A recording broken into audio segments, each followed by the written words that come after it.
Bonjour à tous, aujourd'hui on va faire un point sur le marché du pétrole.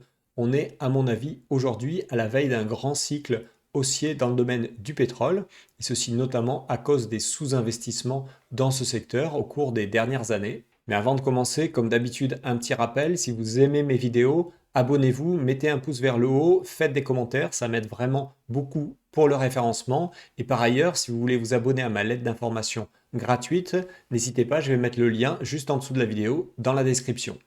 Allez, on y va, c'est parti. Je vais commencer par deux éléments d'actualité qui me paraissent très importants. Le premier, il est lié à une décision qui a été prise par l'OPEP+, de réduire très fortement sa production de pétrole, donc à savoir de la réduire de 2 millions de barils par jour. Donc ça correspond à peu près à 2% de la production mondiale. La production mondiale est environ de 100 millions de barils par jour. Donc ça, c'est une décision qui a été prise début octobre, donc il y a un peu plus d'un mois. Alors les pays de l'OPEP+, c'est quoi? C'est l'ensemble des pays de l'OPEP, donc qu'on connaît bien, mais avec en plus un certain nombre de pays qui ne sont pas membres de l'OPEP, mais qui se joignent à l'OPEP pour eh bien, un certain nombre de décisions qui sont prises. Et il y a notamment la Russie qui est dans ces pays donc de l'OPEP+, qui viennent se joindre à l'OPEP. Sachant que la Russie, bien évidemment, est un très gros producteur, ça fait partie d'un des trois plus gros producteurs de pétrole au niveau mondial. Donc cette décision eh bien, n'a pas du tout plu aux États-Unis. Les États-Unis faisaient pression depuis un certain nombre de semaines et de mois pour que, au contraire, l'OPEP eh bien, aille dans le sens d'une augmentation de la production de pétrole. Alors c'était très clairement une pression qui était faite par les États-Unis, comme c'est indiqué ici, en prévision des élections de mid-term aux États-Unis qui ont eu lieu il y a quelques jours. Donc c'est vrai que eh bien, l'administration du président américain ne souhaitait pas avoir des prix des carburants qui soient trop élevés, et donc il cherchait à tout prix des solutions pour limiter la hausse du prix de ces carburants. Alors cette décision côté OPEP a été prise bien entendu pour arriver à avoir un effet haussier sur le cours du pétrole. Donc ce qu'on peut noter, c'est que le cours avait dépassé les 100 dollars le baril au cours de l'année, et ensuite ces derniers mois avait baissé même en atteignant 80 dollars le baril, notamment du fait de eh bien, perspectives de récession au niveau mondial, et donc l'OPEP cherche à refaire augmenter ce prix du pétrole. Mais pour arriver à bien comprendre quand même leur position et leur vision, il faut se référer je vais vous donner deux citations de la conférence de presse qui a eu lieu suite à cette décision par l'OPEP+. Donc c'est le secrétaire général de l'OPEP qui parlait, c'est un Koweïtien. Et donc ce qu'il expliquait, c'était que, eh bien, il cherchait à apporter à la fois de la sécurité et de la stabilité sur les marchés de l'énergie. Et ensuite, il a ajouté tout a un prix, la sécurité de l'énergie a également un prix. Donc ça veut dire très concrètement que il considère qu'il est nécessaire que les investissements dans le domaine pétrolier, gazier, dans le domaine de la recherche de nouveaux gisements ou de développement de gisements actuels, eh bien que ces investissements repartent et réaugmentent de manière significative pour que, eh bien, on ne se retrouve pas dans les années à venir face à un déséquilibre trop fort entre l'offre et la demande. Donc là-dessus, c'est quelque chose qu'on peut comprendre, je l'ai déjà dit sur cette chaîne, dans d'autres vidéos. On a eu un sous-investissement très important dans le domaine du pétrole et du gaz. Pour l'instant, on n'a pas de source alternative, de source d'énergie alternative aux énergies fossiles. Et donc, on a besoin en continu de continuer à investir pour avoir toujours des capacités de production suffisantes.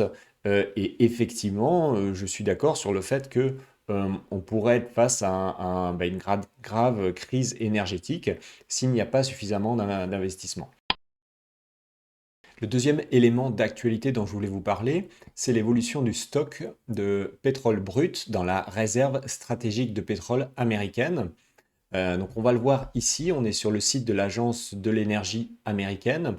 et vous voyez ici l'évolution de ce stock, donc là sur une durée très longue, hein, sur plus de 40 ans. Et donc vous voyez que ces derniers temps, on a eu une baisse, hein, depuis à peu près fin 2021, une baisse vraiment très forte du niveau du stock qu'il y a dans de cette réserve.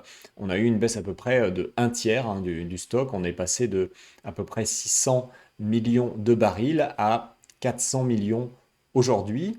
Donc on peut, si on regarde un petit peu l'historique, en fait on est retombé aujourd'hui au niveau qu'on avait dans ce stock au mois de mai 1984, donc il y a 38 ans à peu près.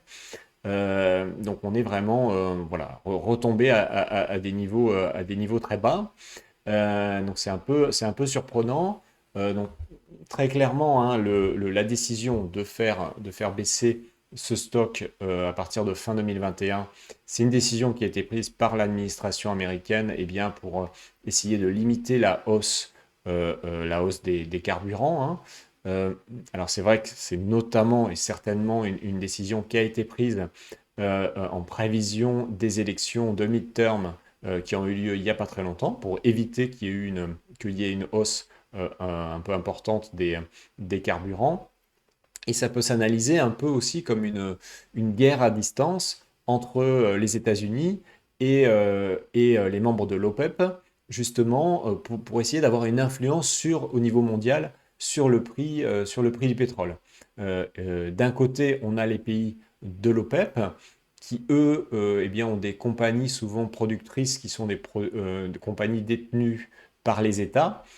Et donc les membres de l'OPEP peuvent avoir et imposer à ces sociétés des baisses de production, alors que de l'autre côté, aux États-Unis, eh bien là, on a des compagnies qui sont privées, et donc le gouvernement ne peut pas vraiment avoir d'impact sur leur stratégie, ni pour les obliger à augmenter leur production, ni pour les obliger à augmenter leurs investissements.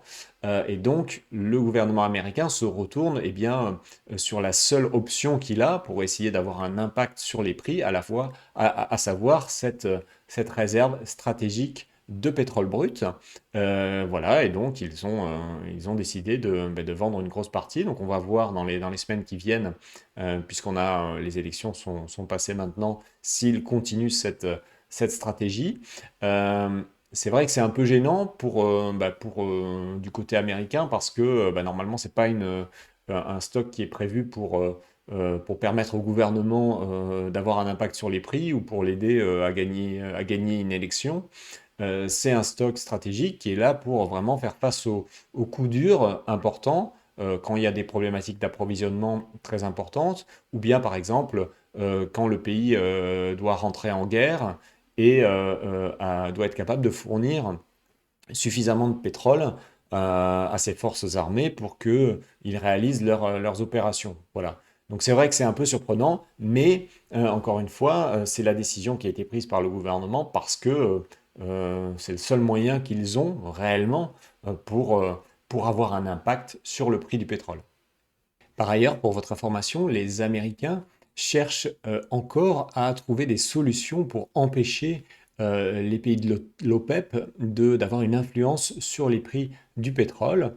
Donc il y a par exemple une législation qui est en ce moment en cours de discussion, en cours de préparation aux États-Unis. Ça s'appelle la NOPEC, hein, donc ça veut dire No Oil Producing and Exporting Cartels. Donc globalement, c'est un texte de loi américain qui a comme objectif d'arriver à essayer d'empêcher des groupes extérieurs aux États-Unis d'avoir un impact sur les prix du pétrole. Ils veulent empêcher la manipulation, quelque part, des prix du pétrole par des pays étrangers. Alors c'est assez ambitieux parce que le principe, c'est en fait, alors pour vous expliquer, d'utiliser la loi américaine antitrust pour faire en sorte que on n'applique plus une certaine immunité des pays souverains extérieurs et que l'État fédéral américain puisse aller attaquer en justice des pays extérieurs. Donc ça pourrait être par exemple l'Arabie saoudite et essayer de l'inculper et essayer de lui faire payer, je pense, j'imagine, une amende liée au fait qu'il aurait essayé de manipuler les prix du pétrole sur le marché. Donc pour être clair, ça me paraît un peu ambitieux comme loi. C'est ce qui est indiqué ici, hein. On ne comprend pas très bien comment une cour fédérale américaine pourrait arriver à faire appliquer ce type de loi antitrust contre une nation étrangère. Ça me paraît assez incertain. Néanmoins, c'est vrai que les Américains ont un historique, hein, dans le domaine de l'extraterritorialité du droit américain. Ils sont déjà arrivés à faire payer, par exemple, à des banques françaises des amendes très importantes parce qu'ils utilisaient le dollar. Moi, personnellement, je ne pense pas que sur ce coup-là, par exemple, ils arriveraient à faire payer, hein, des pays comme l'Arabie Saoudite qui ont commencé à d'ailleurs dire clairement qu'ils souhaitaient commencer à signer des contrats dans des monnaies qui ne sont pas le dollar américain, des contrats de livraison de pétrole. Voilà, ça me semble très ambitieux, mais ça montre bien que malgré le fait que les Américains sont encore un énorme producteur de pétrole, ils ne veulent absolument pas dépendre de manière directe ou indirecte de pays étrangers qui pourraient influencer, eh bien, le prix du pétrole et donc influencer l'économie américaine. Quelques chiffres à bien avoir en tête au niveau de la production et de la consommation de pétrole. Au niveau mondial, aujourd'hui, on se situe à la fois pour la production et la consommation à peu près à 100 millions de barils par jour. Donc vous voyez qu'on est ici, donc en novembre 2022, revenu à peu près au niveau de consommation et de production pré-pandémie. Vous voyez ici l'impact de la pandémie et on est revenu, ça a pris un peu de temps, mais on est aujourd'hui revenu à peu près au même niveau. Ce qui est intéressant, c'est de regarder l'évolution des puits de pétrole aux États-Unis, le pétrole de schiste, hein, principalement, et où on voit ici donc l'impact de la pandémie au moment du printemps 2020, et ensuite la réaugmentation du nombre de puits. Vous voyez que ça s'est fait quand même très progressivement. On est aujourd'hui presque revenu au nombre de puits actifs qu'on avait pré-pandémie, pas tout à fait, hein, mais on voit bien que ça a un peu du mal à repartir, en tout cas un petit peu plus de mal qu'avant. Enfin, pour terminer, le dernier élément que je voudrais vous donner, c'est un élément lié au pic du pétrole. Donc, quand on analyse le pic du pétrole, il faut faire la séparation entre pétrole conventionnel et le pétrole non conventionnel. Le pétrole non conventionnel, ça va regrouper notamment le pétrole de schiste, mais aussi les sables bitumineux qu'on trouve notamment au Canada. Et donc, vous voyez qu'il y a eu une augmentation énorme, hein, de ce pétrole non conventionnel au cours des dernières années. Donc, en fonction des études, en revanche, on voit qu'on a passé un pic de pétrole. Alors, certaines études, comme ici, disent autour de 2011, d'autres disent autour de 2008. On voit effectivement depuis ces dates-là, eh bien, un tassement et une légère diminution, hein, de la production de pétrole conventionnel.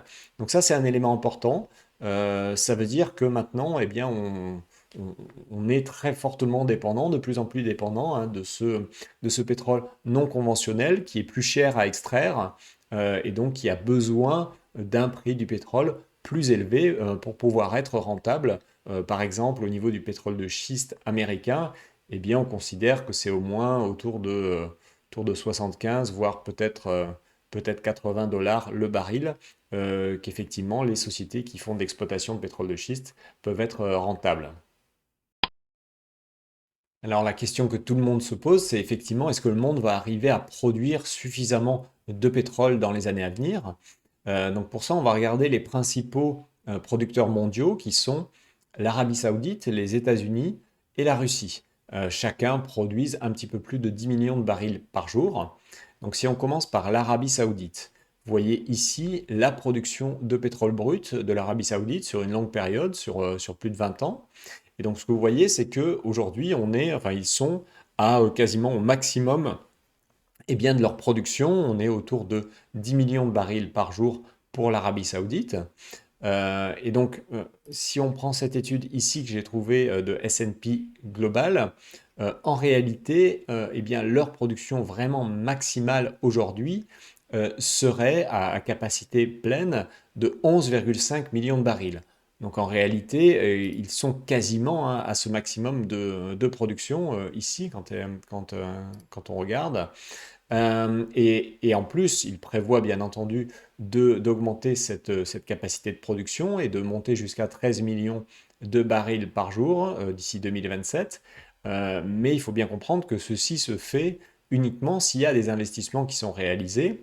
Et c'est des investissements qui sont colossaux. Je vous donne un exemple. Ici, par exemple, il prévoit en 2022 d'investir donc de façon globale. On parle de la compagnie d'État d'Arabie Saoudite entre 40 et 50 milliards de dollars. Voilà, donc simplement pour passer de 11,5 capacité de production à 13 millions de barils par jour. Pour ce qui est donc ça c'était l'Arabie Saoudite. Pour ce qui est des États-Unis, on en a déjà parlé tout à l'heure, bien, ils arrivent à augmenter peu à peu hein, leur production, mais c'est vrai que ça se fait aujourd'hui plus difficilement. Les sociétés de pétrole de schiste, au cours des dernières années, ont quand même eu du mal hein, à être suffisamment rentables avec les prix du pétrole qu'elles ont eus. Et donc, elles se concentrent aujourd'hui hein, vraiment sur sur le niveau de rentabilité. Euh, euh, Augmenter la production, ça veut dire faire de nouveaux puits, investir toujours plus. Et elles n'en ont pas forcément les capacités et la volonté. Elles veulent vraiment générer du rendement. Donc, par ailleurs, hein, du côté des États-Unis, ben, je ne suis pas sûr qu'il y ait dès aujourd'hui, en tout cas avec les prix actuels, une capacité à augmenter significativement la production. Ensuite, pour ce qui concerne la Russie, on regarde ici l'évolution de la production de pétrole brut, donc sur une très longue période. Vous voyez que là aussi, eh bien, ils sont donc légèrement supérieurs à 10 millions de barils par jour. Ils doivent être à 10,5 à peu près. Donc ils ont eu une chute très importante de leur production au moment de la pandémie. Ça a bien remonté depuis, mais j'avoue que c'est pas encore remonté exactement au niveau pré-pandémie. Donc ensuite, c'est vrai qu'en ce moment, eh bien, il y a un certain nombre de pays hein, qui ne souhaitent plus acheter de pétrole russe et il y a des discussions pour arriver à limiter le prix d'achat du pétrole russe. Ils arrivent quand même, bien sûr, à écouler leur production, plutôt en Asie, auprès de l'Inde, par exemple, et la Chine, mais souvent avec une réduction, avec un discount par rapport au prix du marché.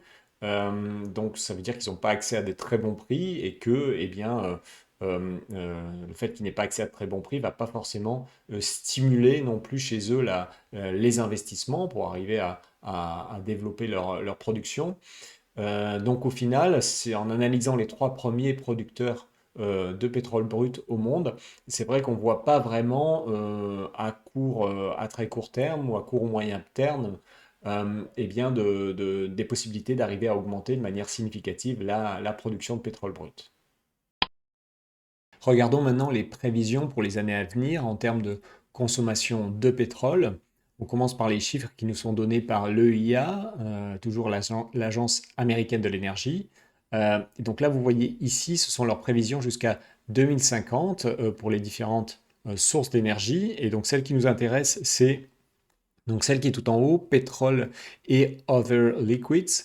Donc eux, ils ont inclus en plus du pétrole les biocarburants. Ils ne donnent pas la décomposition, donc je ne peux pas vous dire exactement quelle est la part de biocarburants. Pour l'instant, elle est assez faible, mais c'est difficile à estimer. Donc en tout cas, au final, ce qu'on voit, c'est que ils prévoient très clairement une continuation hein, de la hausse vraiment de la consommation de ce type de source d'énergie, même si en face de ça, on a quand même les renouvelables qui, selon eux, vont même très fortement se développer, mais ils ne voient pas, en tout cas pour le pétrole et les biocarburants, de plateau en termes de consommation. Donc ça, c'était la position de l'Agence américaine de l'énergie. Ensuite, si on regarde les chiffres qui sont donnés par l'OPEP, donc l'OPEP a publié il y a très peu de temps ce rapport ici, et donc là, on voit par exemple eh bien, leurs estimations de demande de pétrole pour les années à venir jusqu'à 2045. Et donc ce qu'ils voient, eux, au niveau mondial, c'est eh bien, une augmentation à peu près jusqu'en 2035, avec ensuite, semble-t-il, un plateau, un maximum qui serait atteint. Alors là, ce qui est intéressant de voir, c'est que, il y a une vraie décomposition qui est faite entre eh bien, les pays les plus développés de l'OCDE, pour lesquels il prévoit, eh bien, à partir de, alors pas tout de suite, mais à partir de 2025, une diminution assez significative hein, de leur consommation en pétrole, qui retomberait, donc qui passerait de 47 à 34. Alors que pour les pays qui sont en voie de développement, vraiment tous les autres pays du monde, eh bien là, ils prévoient, et ça me semble assez cohérent, eh bien une augmentation assez régulière de la quantité de pétrole consommée. On se retrouverait donc selon eux, d'ici 2045, à un volume d'environ 110 millions de barils, donc à peu près 10% supérieur à la demande actuelle. Donc ça, c'est un rapport de l'OPEP qui a fait beaucoup parler hein, récemment, parce que c'est vrai qu'il s'oppose un petit peu à d'autres publications qui sont présentées plutôt par des pays de l'OCDE, on va dire qui poussent un peu plus pour eh bien, l'atteinte d'un maximum de la consommation de pétrole un peu plus tôt, avant 2030. Notamment ce qui est indiqué ici, bah, compte tenu du développement des énergies renouvelables et de l'utilisation des véhicules électriques. Alors eux, bah, voilà, l'OPEP ne sont pas exactement d'accord avec ça, même s'ils présentent quand même une situation avec un plateau de consommation. Alors selon eux, il y a quand même un problème, c'est qu'il y a eu, et je cite ici, un sous-investissement chronique dans le domaine de l'industrie pétrolière mondiale au cours des dernières années, dû notamment eh bien, à des récessions industrielles, à la pandémie de Covid-19 et également à des politiques dont l'objectif était de mettre fin au financement eh bien, des projets basés sur les énergies fossiles, dans le domaine des énergies fossiles. Et donc pour eux, c'est une vraie cause, c'est un vrai problème parce que eh bien, ça risque de créer des pénuries dans les années à venir, notamment compte tenu du fait que selon eux, selon l'OPEP, il va être nécessaire d'investir encore massivement dans les années à venir pour développer la production de pétrole. Donc ce qu'il est indiqué ici, c'est que selon eux, d'ici 2045, il va falloir encore investir à peu près 12 000 milliards de dollars dans le secteur pétrolier pour arriver à faire augmenter la production, comme il l'estime ici, de à peu près 10% dans les années à venir. Et c'est vrai ils sont convaincus de ça pour une raison, et ça fait écho un peu à ce que je vous disais tout à l'heure, c'est-à-dire qu'ils pensent que à choisir entre d'un côté la transition énergétique et de l'autre côté la sécurité énergétique, eh bien selon eux, la majorité des pays dans le monde vont choisir la sécurité énergétique.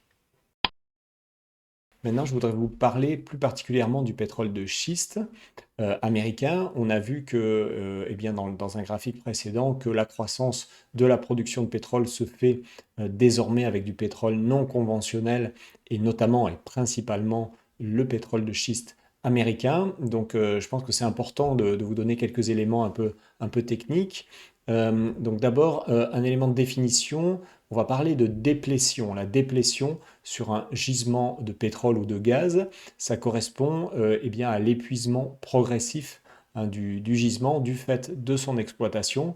Donc très concrètement, ça correspond eh bien, à une baisse de pression hein, par rapport à la pression qu'on avait initialement dans le gisement et qui fait que si on veut eh bien, maintenir la production, on est obligé de faire un certain nombre d'investissements pour arriver à faire de nouveau augmenter la pression et continuer à extraire au même rythme le pétrole. Donc justement, concernant le pétrole le pétrole de schiste, eh bien, il y a une différence fondamentale avec eh bien, le pétrole plus conventionnel.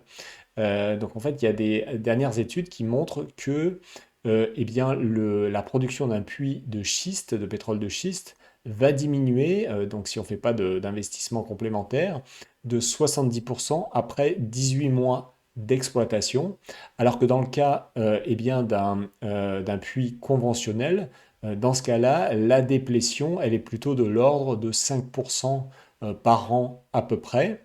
Et donc ça, c'est une différence vraiment eh bien, fondamentale entre ces deux types de pétrole. Et ça veut dire aussi que eh bien, dans le cas du pétrole de schiste, ou bien on va devoir investir plus d'argent pour maintenir la pression, ou bien il va falloir en permanence creuser de nouveaux puits et donc faire de nouveaux investissements très importants pour arriver à maintenir hein, le niveau de production à peu près constant. Autre point important avec le pétrole de schiste, ce qui se passe, c'est que les exploitants vont au départ sélectionner les zones, les meilleures zones à exploiter, les plus faciles à exploiter, celles qui vont avoir le meilleur rendement. Et donc, ben, peu à peu, hein, ces meilleures zones vont s'épuiser et ensuite, ben, ils vont être obligés d'aller se positionner sur des zones où les rendements sont moins intéressants. Donc ben ça va faire diminuer hein, les niveaux de production peu à peu avec le temps. Ensuite, alors c'est vrai qu'il y a des possibilités hein, d'optimisation très clairement dans le futur d'extraction du pétrole de schiste. Donc ce que j'ai appris ben là en lisant cet article, c'est que en réalité aujourd'hui, le taux de récupération du pétrole dans ces petites poches de pétrole de schiste, est en fait très faible.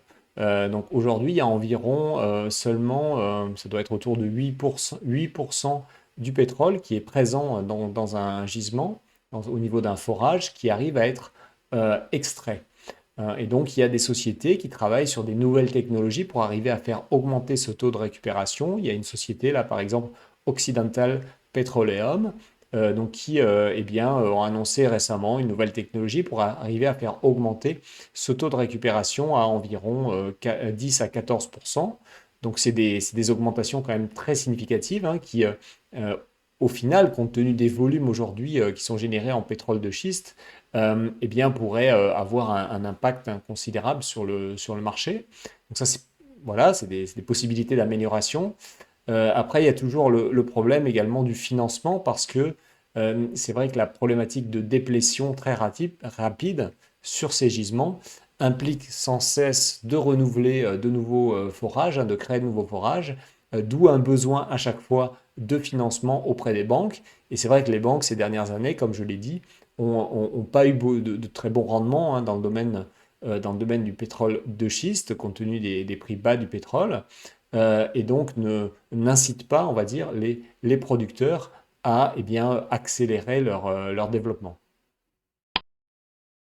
Il faut que je vous parle maintenant du pétrole russe et des sanctions que veulent mettre en place eh bien, les pays du G7 à l'encontre de la Russie.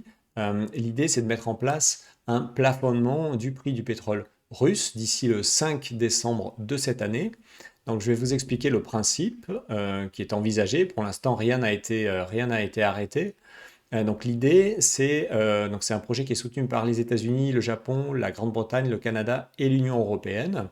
Et donc l'idée, c'est d'interdire aux compagnies de transport maritime, mais aussi d'assurance, de fournir des services aux navires qui transportent du pétrole brut russe, à moins bien sûr que ce pétrole ne soit eh bien, vendu à un prix déterminé, donc fixé par cette sanction ou bien en dessous hein, de ce prix. L'idée, c'est en fait, d'avoir un prix qui se situe juste au-dessus du coût de production des compagnies russes de production. Comme ça, eh bien, la Russie ne ferait pas de bénéfices sur cette vente de pétrole brut. Donc vous imaginez bien que eh bien, le succès de ces sanctions dépend réellement des pays qui vont l'appliquer. Donc notamment, on pense à la Chine et à l'Inde, qui pour l'instant, a priori, n'ont pas accepté de se joindre à ce projet. Donc on verra bien. La Russie, bien sûr, de son côté, a dit qu'elle n'allait pas vendre de toute façon de pétrole aux pays qui appliquent ce plafond. Donc ça, au moins, c'est clair. Alors, pour ce qui est de l'efficacité, c'est difficile. Je pense que d'un point de vue logistique, c'est compliqué. Ça peut être assez compliqué à mettre en place ce projet. On ne voit pas bien comment on pourra faire des contrôles sur l'ensemble des bateaux qui circulent dans le monde avec du pétrole russe. Alors c'est notamment pour ça hein, que le pays du G7 ont pensé aux compagnies d'assurance qui en fait sont souvent basées en Occident, en Europe ou aux États-Unis, et donc elles peuvent leur imposer un certain nombre de choses, et notamment de ne pas accepter le pétrole russe quand il n'est pas au bon prix. Bon, moi, personnellement, je pense que c'est difficile hein, d'évaluer la pertinence de ce genre de projet de sanctions. À mon avis, in fine, et c'est assez logique, hein, quand vous mettez des freins eh bien, au libre-échange de marchandises entre les pays, vous vous retrouvez toujours avec un produit in fine qui a un prix supérieur. Donc, si c'est mis en place, à mon avis, de toute façon, ça aura comme impact de faire augmenter le prix du pétrole de façon globale sur le marché.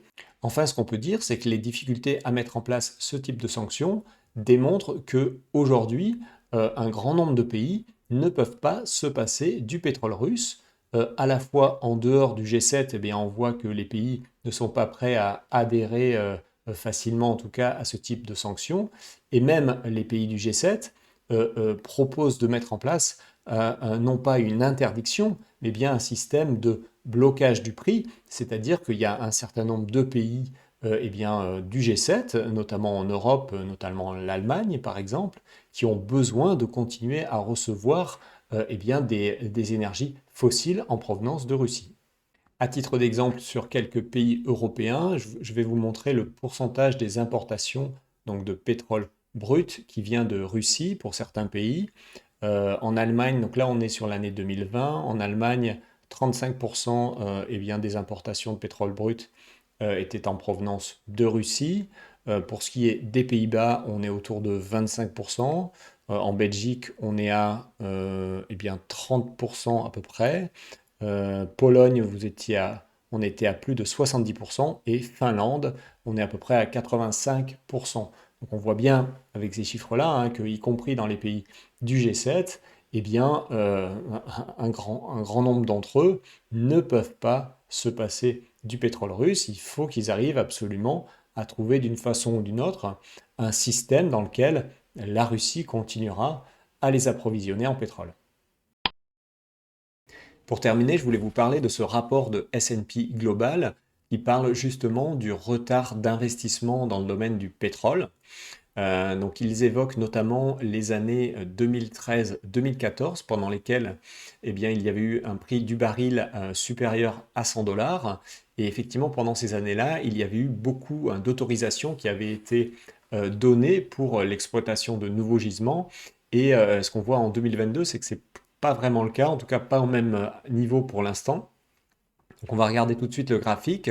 Vous voyez ici, donc c'est un graphique qui vous montre d'un côté, au niveau en bleu, vous avez le nombre de projets qui sont approuvés. Et ensuite, vous avez la courbe ici de l'évolution du prix du baril. Alors, juste une précision, là, on se focalise uniquement sur les projets qui nécessitent plus d'1 milliard d'investissements et on est en dehors de l'OPEP et en dehors de la Russie. Voilà, donc c'est pour tout le reste du monde. Et donc, ce qu'on voit, c'est qu'effectivement, pendant ces années-là, hein, où on avait des prix, notamment en 2013, où on avait des prix assez élevés du baril de pétrole, eh bien, il y avait vraiment eu beaucoup d'autorisations qui avaient été données. Et là, en 2022, pour l'instant, on est simplement donc je pense qu'on est à 11 ou 12 ici, pour l'année 2022, alors qu'on a aussi eu des prix du baril très élevés. On prévoit d'arriver jusqu'à 16 pour l'ensemble de l'année 2022, mais ce n'est pas encore garanti. Donc, ce qui est dit dans l'article ici, c'est qu'il y a il y a très clairement un retard ici, hein. On s'attendrait quand même, après beaucoup d'années pendant lesquelles il y a eu très peu d'autorisations qui ont été données, on s'attendait quand même avec des prix du baril assez élevés en 2022, eh bien à plus d'autorisations données. C'est pas le cas pour l'instant. Et donc, une des conclusions de cet article, c'est que justement, ces retards d'investissement pourront générer dans les années à venir un très fort déséquilibre entre l'offre et la demande de pétrole. On serait face à un manque très fort d'offres par rapport à la demande. Et ça peut être extrêmement gênant. Comme vous savez, l'économie, c'est de l'énergie transformée. Donc si vous n'avez pas suffisamment d'énergie, eh bien, vous avez des pans entiers de votre économie qui peuvent s'effondrer. Donc ça peut être extrêmement, extrêmement dangereux.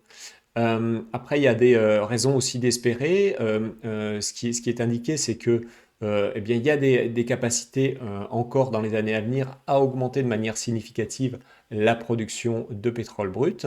Donc on a notamment deux pays, hein, où il y a de très fortes tensions, avec lesquelles il y a de très fortes tensions géopolitiques, à savoir l'Iran et le Venezuela, qui ont des réserves de pétrole extrêmement importantes et qui aujourd'hui les exploitent très mal. Donc ça, effectivement, ça pourrait avoir eh bien, un impact très important sur le marché du pétrole. Et par ailleurs, il y a régulièrement, hein, des découvertes quand même importantes, un petit peu moins qu'avant, mais il y en a toujours. Je vous donne un exemple là très récent. Donc c'est dans donc ExxonMobil qui a expliqué qu'ils ont fait des découvertes très importantes en Guyana. Donc la Guyana, c'est un pays au nord de l'Amérique du Sud, ici, juste à côté du Venezuela. Et donc, ils ont fait des découvertes très importantes et ils expliquent qu'ils pensent d'ici l'année 2030 eh bien, générer une production de pétrole brut dans ce pays qui s'élèverait à peu près 1 million de barils par jour, ce qui est vraiment énorme, hein. C'est à peu près 1% de la production mondiale totale aujourd'hui. Que faut-il retenir de cette vidéo? Eh bien, le point principal, c'est que on a eu au cours des dernières années un sous-investissement massif dans le domaine de la recherche de pétrole. Et donc, on repart maintenant dans un cycle dans lequel il va falloir investir absolument eh bien, pour ne pas avoir de déséquilibre trop fort entre l'offre et la demande. Même s'il y a une transition énergétique qui est en cours, cette transition, elle va prendre des dizaines d'années. On n'a pas aujourd'hui de solution alternative aux énergies fossiles, en tout cas pas dans les quantités dont on a besoin, et donc il est nécessaire de réinvestir. Et donc on repasse dans un cycle où eh bien, les actions des sociétés dans le domaine du pétrole et du gaz redeviennent intéressantes, c'est ce qu'anticipent en réalité aujourd'hui les investisseurs sur le marché. Donc on a par exemple Warren Buffett qui a commencé à se repositionner en 2022 sur eh bien, des actions comme Chevron par exemple du secteur du pétrole et du gaz. Et ici, je vais vous montrer un graphique qui justement vous montre que il y a cette tendance, hein, qui est en train de s'inverser. C'est-à-dire qu'on avait des sociétés de ce secteur du pétrole et du gaz qui étaient vraiment sous-valorisées et maintenant on commence à voir une inflexion. Donc là, vous avez sur ce graphique un rapport entre eh bien, l'indice Dow Jones World Oil and Gas, donc des sociétés mondiales qui produisent du pétrole et du gaz, et on divise ça par le CAC 40 français. Et donc ce qu'on voit, c'est que eh bien, depuis à peu près le début de l'année 2022, on a un retournement, on a un début de retournement, hein. Donc les sociétés du domaine du pétrole et du gaz sont en train de repartir à la hausse par rapport à un indice global comme le CAC 40. Donc ça montre bien que les investisseurs anticipent un bon potentiel pour ce secteur d'activité dans les années à venir. Donc personnellement, il me semble quand même très important d'avoir dès aujourd'hui, hein, dans son patrimoine, de commencer à se constituer un portefeuille de sociétés qui sont dans le domaine du pétrole et du gaz, qui sont encore aujourd'hui à des valorisations assez attractives. Et à mon avis, il faut aussi privilégier des sociétés qui vont eh bien, délivrer des bons rendements. Donc un bon rendement, ça veut dire, on va dire, un dividende versé qui, par rapport au prix de l'action, aujourd'hui, va être d'au moins 6 à 7%. Donc ça, c'est important parce que vous êtes face quand même à des valeurs qui sont souvent très volatiles, qui peuvent aussi être impactées fortement si jamais il y a un crack sur les marchés. Et donc, quand vous avez du dividende, eh bien, au moins, ça vous amortit un petit peu les éventuelles baisses que vous pouvez avoir sur votre portefeuille. Merci beaucoup pour votre attention. Si vous voulez en savoir plus, notamment sur la gestion d'un patrimoine en action, eh bien, n'hésitez pas à vous inscrire à ma newsletter gratuite. Je vais mettre le lien en description juste en dessous de la vidéo. Et par ailleurs, si vous aimez ma chaîne, n'hésitez pas à vous abonner, à mettre un pouce vers le haut, à faire des commentaires. Ça m'aide vraiment beaucoup pour le référencement. À très bientôt. Ciao.